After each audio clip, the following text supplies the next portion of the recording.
¿Ya? ¿Y por qué? Porque es una clase también un poquito, digamos, eh, un poquito árido, digamos, el tema, ¿ya? Porque incluso para los mismos cardiólogos, en la mayoría es un tema un poco que a veces no entienden. Bueno, vamos a comenzar con esta clase. El programa que ustedes tienen es un programa recontra antiguo, porque yo soy profesor desde el 96 y igualito se mantiene y nunca lo han cambiado. Mire. Y las cosas ya han cambiado, pues. Definitivamente las cosas han cambiado, los conocimientos han cambiado, muchos aspectos han cambiado, muchas guías han cambiado, entonces todo debería de actualizarse, ¿no? Entonces, muchas preguntas vienen ahora de arritmias, muchas preguntas vienen de fibrilación auricular, muchas preguntas vienen de síncope en el ENAM, que ustedes dan el examen de ENAM, ¿ya? Entonces, por eso que tenemos que ir actualizando, esa sería la idea. Vamos a ver la primera parte de arritmias cardíacas, va a ser todo lo que es referido a taquiarritmias, ¿ya? O sea, lo que son las frecuencias aceleradas. Primero vamos a definir qué cosa es una arritmia cardíaca. Como sabemos, todas las personas deben tener un ritmo cardíaco y ese ritmo cardíaco debe ser normal, ¿ya? Y si ese paciente tiene un ritmo que no es el normal, ya sería una arritmia. Entonces, una arritmia sería todo aquel ritmo que no es el normal, simplemente, ¿ya? O sea, es un ritmo cardíaco diferente al ritmo sinusal. ¿El ritmo normal cuál es? El ritmo sinusal, pues, ¿ya? Pero es producido, ¿por qué? Por un disturbio en la formación, en el origen de los impulsos, o sea, en la generación de los impulsos, ¿ya? O puede ser producido por un trastorno en la conducción de los impulsos. Miren, en la definición está definido que puede ser debido a un trastorno en el origen. Nosotros en la clase de electrocardiografía hablamos sobre el origen de los impulsos a partir de una célula, ¿no? Que se despolariza inicialmente debido a una Una función consulta. que tiene una propiedad que es el automatismo, ¿no? ¿No es así? ¿Ya? Doctor, una Pero, consulta. sí, Disculpe que le interrumpa. Lo que pasa es que en el cronograma que me pasó, la primera clase es electrofisiología y EKG normal. Y ya todavía eso no. no lo vamos a hacer, pues, porque eso lo hemos hecho ya en el primer grupo, pues, en semiología. Claro, ya. Ya, doctor, esta pregunta. Claro, ¿para qué le vamos a repetir? Y esta clase no está, ni siquiera está ahí. Ya, doctor, está bien. Gracias. Entonces,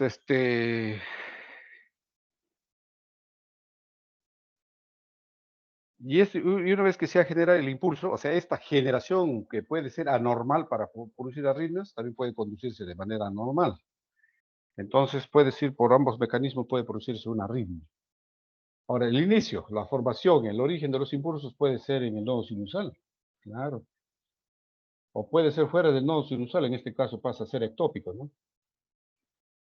La frecuencia puede ser normal o puede ser acelerada, taquiarritmias, o puede ser muy lenta, bradiarritmias, ¿ya?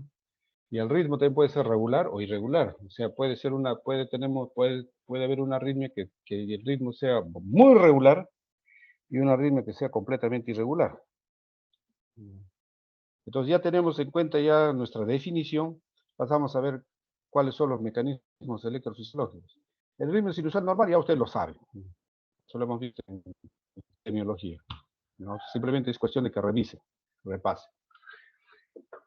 A ver, en la misma definición lo decía por un trastorno o una alteración de los impulsos, ¿ya? O una conducción anormal de los impulsos. O sea, esos serían los mecanismos electrofisiológicos. Y aquí están los mecanismos. O sea, ¿cómo se producen las arritmias cardíacas? Por generación anormal de los impulsos. El automatismo puede estar aumentado o puede estar deprimido. En ambos casos puede generar arritmias. ¿Ya? Puede estar aumentado de manera normal o puede estar aumentado de manera anormal en el caso de taquiarritmia. ¿No? Pero también puede haber pospotenciales, o sea, potenciales que se generan después de un potencial de acción. O sea, producido un potencial de acción, o sea, un impulso, puede generarse otro sobreimpulso, entre comillas, en la fase 3, o en la fase 2 o 3, serían pospotenciales precoces, o en la fase 4, pospotenciales tardíos. ¿Ya? O sea, cuando la célula se está repolarizando, o sea, yendo digamos, al potencial de reposo, ¿ya? De repente hay un ingreso abrupto, pues, de ciertos iones que nuevamente positiviza el interior y genera otro potencial, por decir, ¿no? Y eso puede ser en la fase 3 o en la fase 4. Y eso lo vamos a ver ahora. Es una forma de automatismo, ¿no? De una forma de que el automatismo en este caso como que se ha exacerbado, digamos, se hace más acentuado, se haya acentuado, digamos, ¿no? Y en la conducción anormal de los impulsos básicamente está dado por el fenómeno que se llama reentrada, ¿no? Reentrada, que lo vamos a ver eh, en en las siguientes exposiciones. Muy bien, ya vimos esto en la primera clase, el automatismo. ¿Las células pueden tener automatismo? No. Las células más automáticas son del nodo sinusal, pues claro que sí. Y el potencial transmembrana en la fase 4 tiene una capacidad de desplazarse hacia el umbral.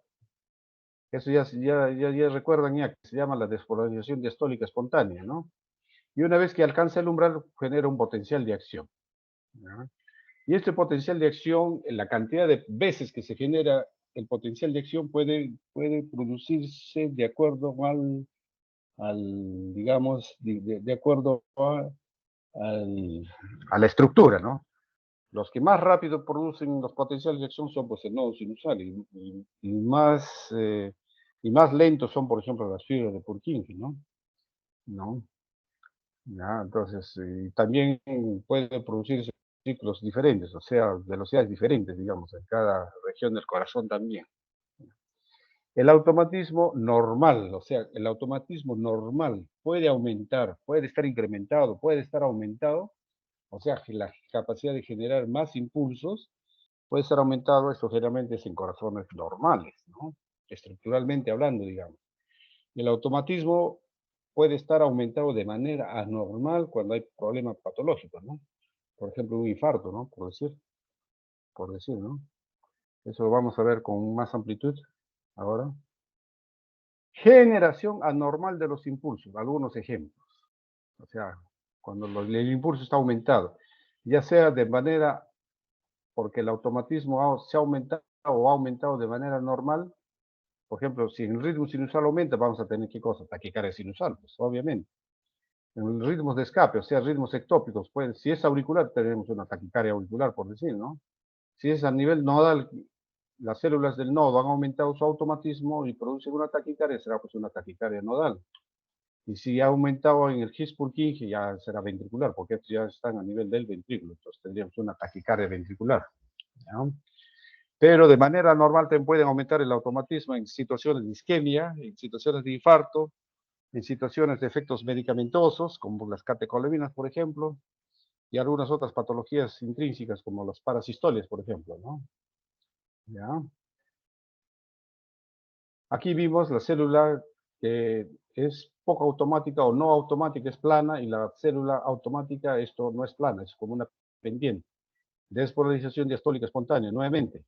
Y el que más veces produce postpotenciales, digo, potenciales de acción, es el nodo sinusal. Entonces, por lo tanto, la frecuencia, como ustedes ven acá, es mayor. A diferencia del Purkinje, que los potenciales que genera son más lentos, entonces su frecuencia, ¿no?, de descarga, digamos, entre comillas, o su frecuencia de producir impulsos de las fibras de Purkinje van a estar más reducidas, ¿no? Muy bien. Eso en realidad al, al mecanismo electrofisiológico cuando el automatismo está aumentado, digamos, de manera normal o normal. Pero también hablamos de la generación de postpotenciales, ¿ya? Postpotenciales. Tiene varios nombres, ¿no? Actividad desencadenada, actividad gatillada, postpotenciales o también le llaman des, postdespolarizaciones también, ¿no? Precoces o tardías. Bueno, lo mismo es. La actividad desencadenada puede deberse a postpotenciales o postdespolarizaciones tempranas o tardías, ya lo dije hace un rato. Las postdespolarizaciones tempranas ocurren antes de completarse la repolarización, o sea, durante la fase 2 o la fase 3, y las tardías en la fase 4. ¿Ya? ¿Y dónde pueden, por ejemplo, en qué tipos de arritmias pueden deberse a este este fenómeno, digamos, a esta actividad electrofisiológica. Por ejemplo, en relación a postpotenciales precoces, por ejemplo, en los QT pues, largos y congénitos, ¿no? QT largo, congénito o adquirido, ¿no? ¿Ya? El QG largo o congénito, por ejemplo, es el síndrome del QT largo, pues. Y el adquirido puede ser, por ejemplo, por efecto de algún medicamento, ¿no? El QT se alarga, ¿no? Entonces puede generar postpotenciales. Y los tardíos, los postpotenciales tardíos, el ejemplo típico de una arritmia por postpotencial tardío es la intoxicación digitálica, por ejemplo, ¿no? Entonces, ¿cuál sería el mecanismo por los que la digital produce arritmias? Sería, pues, generando postpotenciales tardíos, ¿no? Las catecolaminas también generan postpotenciales tardíos. Los fenómenos de reperfusión son por postpotenciales tardíos. O sea, reperfusión se refiere a que un paciente que ha tenido infarto, por ejemplo, puede trombolizarse, o sea, darle una terapia trombolítica, se disuelve el coágulo y al perfundirse nuevamente puede generar estos potenciales tardíos, ¿no?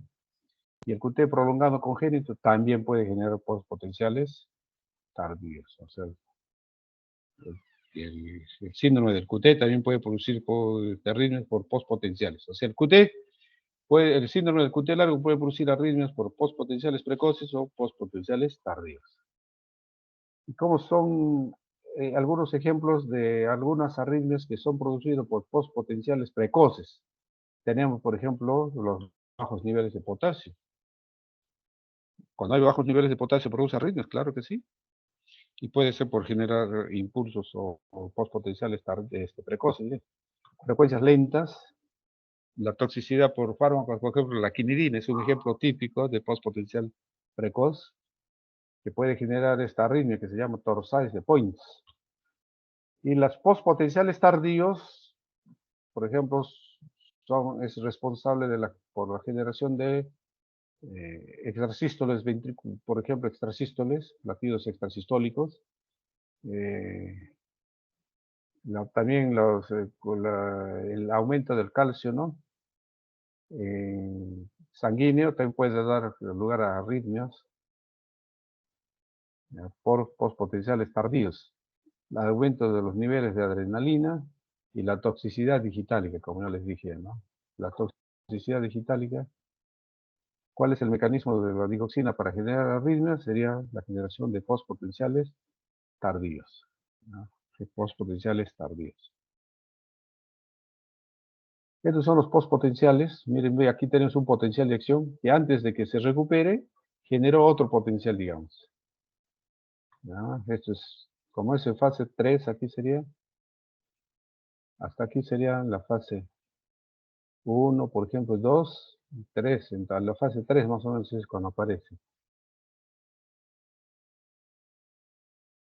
Entonces, si esta generación de postpotenciales se hace en forma repetitiva, podemos tener ya una taquicardia aquí, ¿no? Tac, tac, tac, tac, tac, una taquicardia. Y los postpotenciales tardíos se presentan cuando aparecen estos potenciales o postpotenciales, después de un potencial, en la fase 4, como ustedes ven aquí. Y si estos potenciales se generan en forma repetitiva, te puede producir arritmias, ¿no? Pueden generar arritmias, como se ve aquí. Entonces, postpotenciales precoces y tardíos cuando ya se ha despolarizado. Y precoces aún no hay una repolarización completa, sino que al estar repolarizándose genera nuevas despolarizaciones, pues, precoces, digamos, ¿no? Entonces, este es otro mecanismo fisiopatológico. Y vamos a hablar de reentrada, o sea, cuando ya hay un trastorno de conducción. Puede haberse producido un impulso, por decir, y ese impulso puede estar dando lugar a una taquicardia. Si es que ese impulso, por ejemplo, puede ingresar al sistema excitoconductor, ¿no? Y lo puede, digamos, es un término que llamamos encarrilamiento, ¿no? O sea, se encarrila, o sea, se mete al circuito, digamos.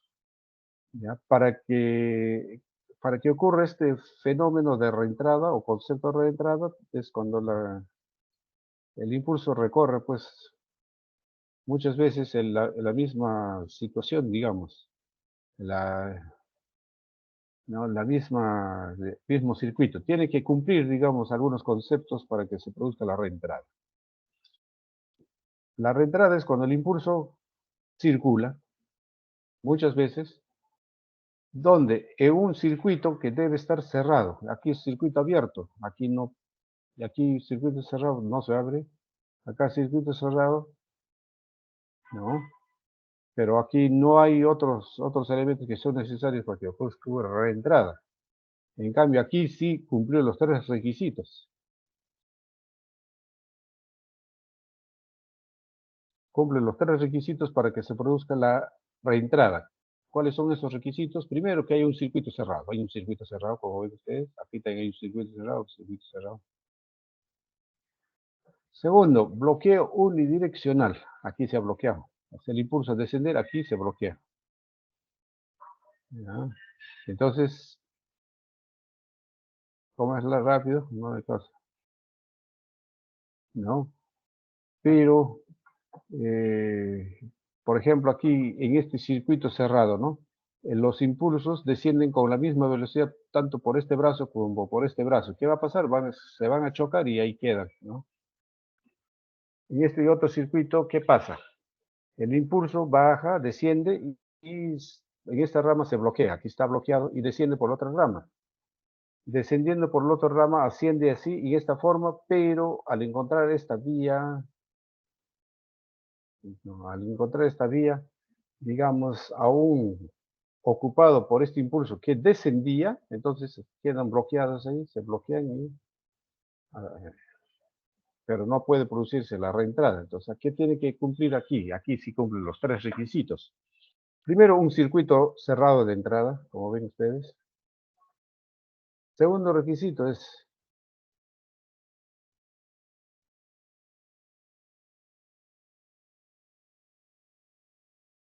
no, el primer requisito es circuito cerrado, segundo requisito es un bloqueo unidireccional y tercer requisito es que en el otro brazo la conducción sea lo sumamente lenta, de tal forma que cuando este impulso llegue a este nivel, acá, lo va a encontrar libre, digamos, sin nada de, de impulsos, digamos, sin nada de impulsos previos ni nada, ¿no? Entonces es completamente limpio, entonces este va a recorrer, digamos, acá, ¿no? Que debe ser su huella. Entonces aquí, ¿qué pasó? El impulso desciende, aquí, por aquí desciende, se bloqueó. Bueno, pero desciende por la otra vía. Pero ¿qué pasa? Es lento, se hace lento, de tal manera que cuando llegue aquí, a este nivel, es pato. ¿Ya? Cuando llegue a este nivel, simplemente circula, circula, circula y comienza la reentrada. Tres requisitos. ¿Ya? Entonces aquí el impulso se hace tan lento que al alcanzar aquí, esta vía ya no va a estar ocupado por este impulso, sino ya va a estar libre, entonces lo va a invadir y va a empezar a circular. ¿Ya? Ahora, esta reentrada puede ser ordenada, ¿no? Ordenada quiere decir que la dimensión de este circuito tiene una determinada medida y eso se mantiene, ¿no? O puede ser aleatorio, aleatorio es cuando varía, o sea, el impulso, el circuito puede aumentar de tamaño, puede reducir de tamaño, y eso puede ocurrir incluso latido a latido, ¿no? Puede ser anatómica, quiere decir que los caminos, digamos, existen, ¿no? Los caminos existen. Y la funcional es cuando no existen los caminos, pero funcionalmente. O sea, funcionalmente, ¿qué quiere decir? Desde el punto de vista fisiológico o fisiopatológico, es como que en un determinado, digamos, en una determinada estructura, es como que las células se hayan dividido en dos, digamos, en dos grupos. Unas que son muy rápidas, un grupo de células, y las otras células que son muy lentas o más lentas. Pero si se dan la mano ambos, entonces empiezan a producir una arritmia. Empieza a producirse una arritmia. Muy bien. Veamos. ¿Ya tiene fijo este concepto de reentrada o no?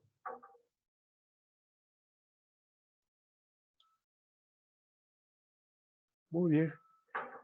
Algunos ejemplos de arritmias por reentrada, o sea, por ese fenómeno que estamos viendo, tenemos la taquicardia recíproca ortodrómica, la taquicardia recíproca antidrómica, tenemos la taquicardia ventricular monodorsa sostenida, tenemos la taquicardia no, por reentrada, por ejemplo, de ramas y ramas, tenemos la taquicardia ventricular, por ejemplo, eh, que puede ser causante de muerte súbita, ¿no? Flujo auricular.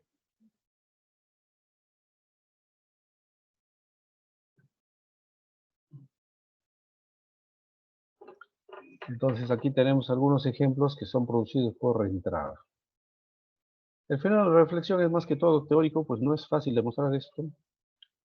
Se refiere a que la velocidad de conducción, por ejemplo, en un sentido longitudinal sería diferente a un sentido transversal. Tan diferentes que en un momento dado, entre esos dos aparatos podrían producirse como una especie de, digamos, de fusión, pero de una especie de fusión entre comillas para generar un circuito. Entonces ese circuito estaría pues, tendría que tener cerrado, o sea, estar cerrado, longitud de círculos para que tenga cerrado, ¿no? Entonces, esto es más que todo teórico, digamos, en la reflexión. Pero la reentrada existe, eso sí. Vamos a ver. Ahí cualquier cosa, cualquier pregunta, ¿están ahí también? ¿Entienden o no entienden ni H?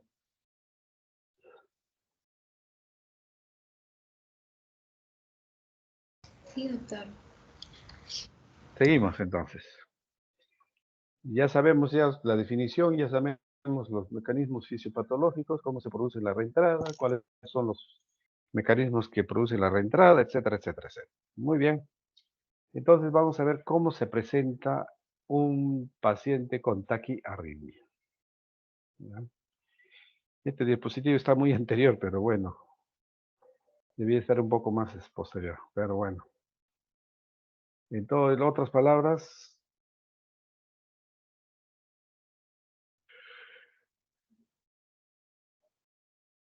¿cómo se presenta aquí el paciente que tiene taquiarritmias? ¿Se va a quejar de qué? Palpitaciones, pues. ¿Cuál es el motivo de su visita? Si uno le pregunta a un paciente, va a decir, bueno, doctor, vengo porque tengo palpitaciones, que pueden ser permanentes, o sea, que aparecen y duran días, o pueden durar horas, o pueden durar minutos, pero sí hay palpitaciones. Ahora, ¿las palpitaciones pueden generar disnea? Sí. ¿Puede presentar o puede dar lugar a angor? Sí.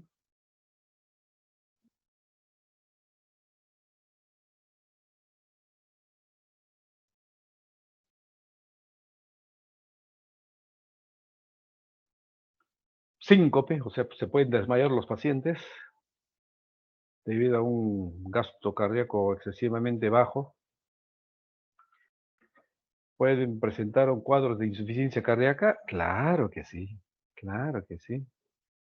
Pueden presentar colapso circulatorio, o sea, la presión se les puede bajar, pues, mejor dicho, ¿no? Ya está, pues ya lo dijimos.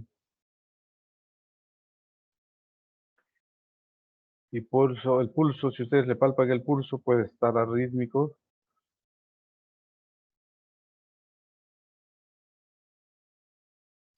¿No? Y eso se va a dar cuenta muchas veces el paciente cuando se toca el pulso, ¿no? Cuando dice, mi ritmo no está regular, está completamente irregular.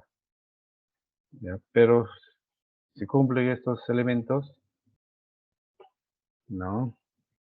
Entonces estaremos frente a un caso de arritmia cardíaca, por decir. Entonces, en todo caso, una taquiarritmia, probablemente.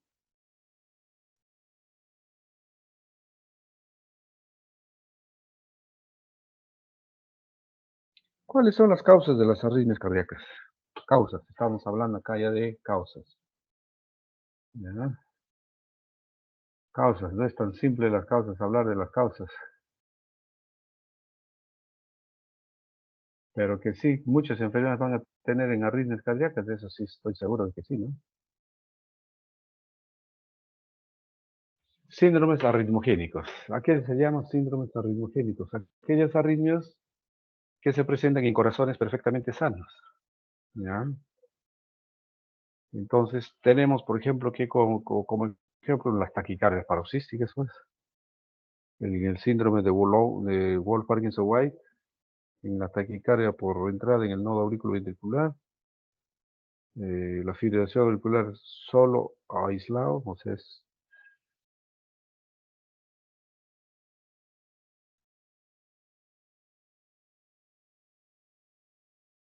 entonces tenemos los QT congénitos, también está en este rubro, o sea, donde parece pues el corazón normal, prácticamente desde el punto de vista estructural, ¿no? ¿Ya? Y también pueden presentarse trastornos de mal, de disfunción, sí, pero eso ahorita no es todavía, ¿ya? Entonces, síndromes arritmogénicos, arritmias en corazones normales, sanos. Muy bien. Y tenemos las otras arritmias que se presentan en corazones.